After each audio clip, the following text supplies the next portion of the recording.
So it is 12 minutes past 3. It's the My Life slot between now and 3:30 this afternoon, where we take a bit more time to catch up with one of our guests and find out a little bit about them, their life, and what they're up to now. And in the studio this afternoon, I feel I should have Shirley Bassey, for example, before me. I've got the next best thing. I've got Ken Dee, who is a female impersonator. You're from Alsford, aren't you? Over near Alton? Yes, I live down in Alsford. Okay. From Glasgow originally. From Glasgow originally. And I guess that's a good place to start. Life in Glasgow? Good fun upbringing? Or tough upbringing? Tough upbringing, I would say, yeah. But I left there when I was 16, so I've been down in Bournemouth most of my life until I moved here. Okay, so what was life like when you say it was tough? Why was it tough in Glasgow? Oh dear, I wasn't expecting that one. Why was it tough in Glasgow? I think you've got to think back to the 70s, all the gangs, everything's still about, and lots of sectarian violence and stuff was still around in the 60s, the 70s, so that made it tough. And so were you quite set from a fairly early age that actually Glasgow wasn't for you and you wanted to move away? I think so, yeah, probably. So what took you to... So you went to Bournemouth? I went to Bournemouth I stayed in Bournemouth for 30 years. Okay, what took you to... Why did you literally take a map of the UK and go, I'm going right to the far south coast? No, I actually went to 4 different places and ended up in Bournemouth. Okay. I went to the Isle of Skye first, then Perth, then the Guernsey and the Channel Islands, and then from Guernsey I went to Bournemouth. Okay, so what was it that Bournemouth had that the Isle of Skye and indeed Glasgow and all the others didn't have? Oh, they all had the same thing. I worked in hotel and catering when I first left school, so I trained, and as I travelled from each place, I went up the ladder. I started as a hall porter in the Isle of Skye and ended up as general manager of the Savoy in Bournemouth. And was this a career path through choice, or one that you felt you should be in? How did it work? Originally that was through choice, but then I changed my career path in the 1980s. Okay, so happy memories of that time, working in Bournemouth and these other places as well? Yeah, lovely place to live, Bournemouth. Okay, and then the change in career path, when did that occur? 1980. Why? I was asked to do a charity thing as a female impersonator, more so for a bet than anything else, and I did, and I discovered I was quite good at it, and I've done it now ever since. Who was it who asked you to be a female impersonator? I can't remember, it was such a long time ago. It was a bet in a pub one night. Okay. Because we had seen an act, and I said, I could do that. Okay. So and it's a slightly odd question, but had you thought in the past, I could probably have a good go at this, or was it literally just one of those spur-of-the-moment things where you said... yeah, I'll give it a go. Yeah, spur of the moment thing. And it was for charity at the time. Okay, so on that very first, if you can remember that very first appearance, who were you and how much effort did you go to? Oh gosh, I didn't go to a great deal of effort, and back then I think most of the costumes came from second-hand clothes shops, Oxfam shops, that sort of thing. I didn't do a lot of work towards it. I think it was about 2 months. Whereas now I would probably do 2 months towards just one show. So sure. And so, I mean, had you had previous singing experience? I didn't sing at all originally. I used to lip sync to records. Okay, so this was a completely different change of career for you. Yes. When you did this, this kind of one almost dare, and you thought, yes, this has gone quite well, and you presumably had good reaction, favourable reaction from those who saw you doing this. What happened next? Well, because I did go well, I did another show in the same venue. I put an act together. It was about 40 minutes. I managed to find an agent. And from then, the agent got me a lot of bookings I did with things like, clubs, pubs, hen nights, that sort of thing, which I did for about 9 years. On and off, and then I changed the act completely in 1989 and took on 2 singer-dancers because times were changing. I also learnt to sing in the late 80s and made the show more live, and that's how it sort of developed from there. And why was that important to you to be able to learn to sing? Because, of course, part of the whole fun of cabaret, presumably, is that actually it doesn't, in the nicest possible way, it doesn't matter too much. If you've got a decent act on stage who can mimic, so be it.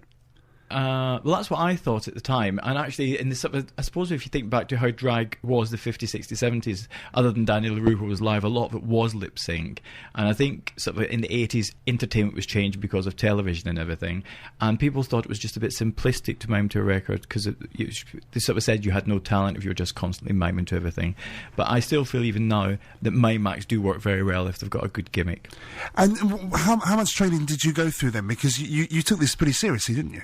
I did. I didn't train at all for it. I think it all came quite natural. But in the 90s, I decided that I wanted to train because I wanted to know what other people knew that I didn't. So in the 90s, I went back to college for 2 years and then again in 2000 I went back and went to drama school, university, the whole lot. And how difficult was that to kind of go back to college after so many years away? It wasn't at all. I think the most difficult thing, the first day, was that I was older than most of the students, but I think that helped in a sort of a way, because then it means you're more determined.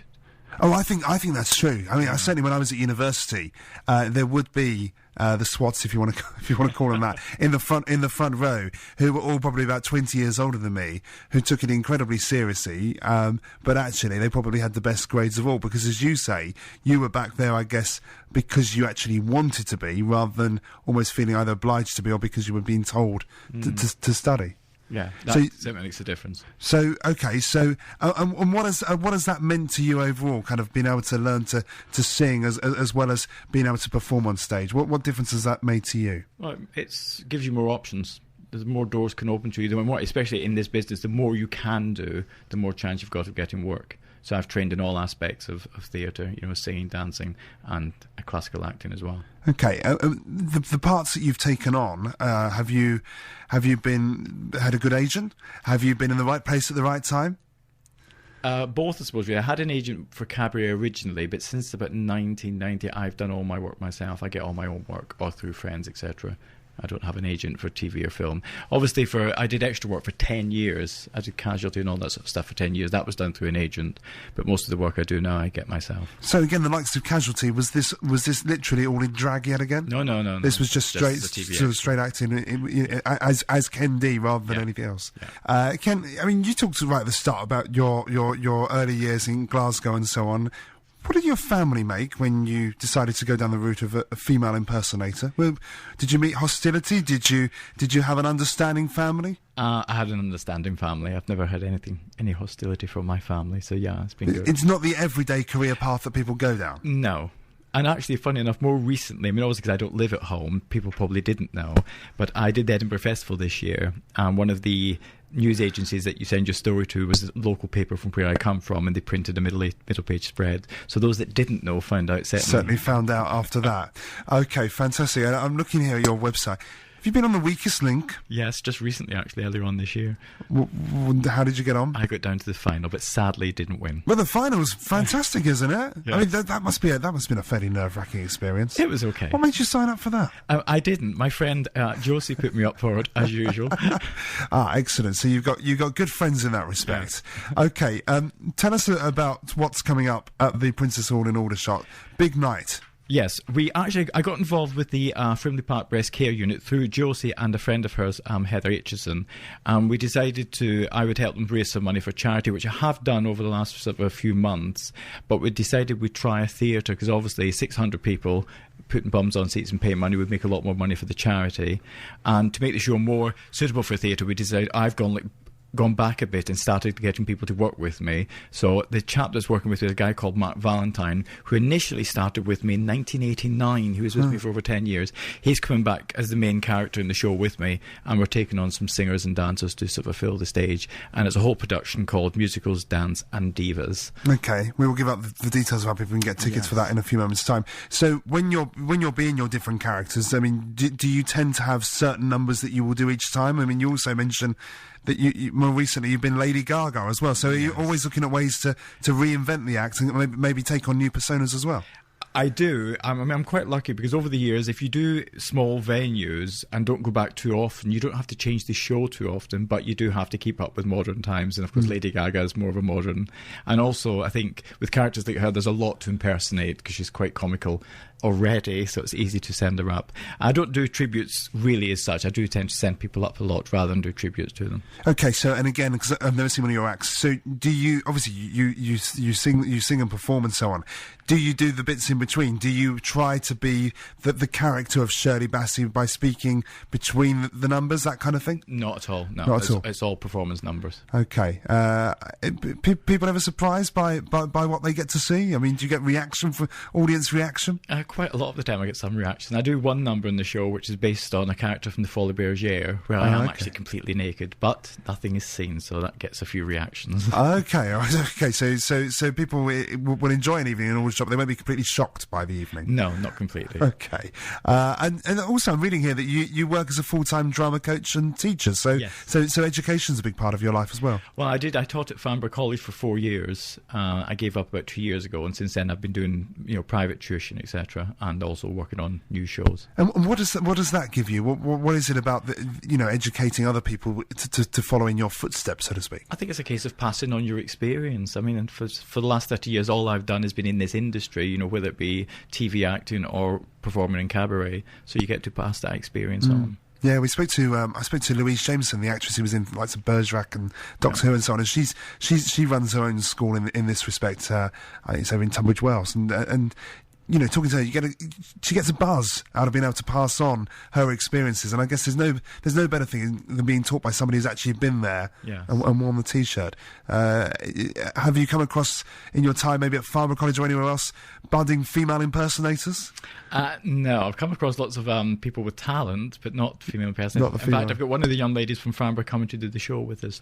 Laura Thomas is coming to do the show. She's from Farnborough. Fantastic. Well, if people want to get tickets for this, you've got a one-night special, Saturday the 25th of February at 7:45 in the evening. Tickets priced at £16, concessions are £15, and the box office number there is 01252 329 155, 01252 329 155, or you can check out the Princess Hall website, which is literally just princesshall.com. Who do you like to be the most? Is it Shirley Bassey? Well, Shirley Bassey is the character I've done for the longest. She was in the very first show, and so therefore she's always been in the show. And I have found over the years, if you take something out and you get regular followers, they don't like it you've taken that out. So she has been in every single show since day one. And we ask everybody who comes in on for this feature to choose a particular piece of music. You have chosen some of the great Shirley Bassey. The track in particular, why this particular track? I found this track just to be really funny in the show. I tend to pick on people when singing this track, and this is one of the ones I actually do live as well. So I just thought it would be quite a good number. It's been around for a long time and most people know it. Ken Dee, thank you so much for telling us your story this afternoon. And here is Dame Shirley Bassey.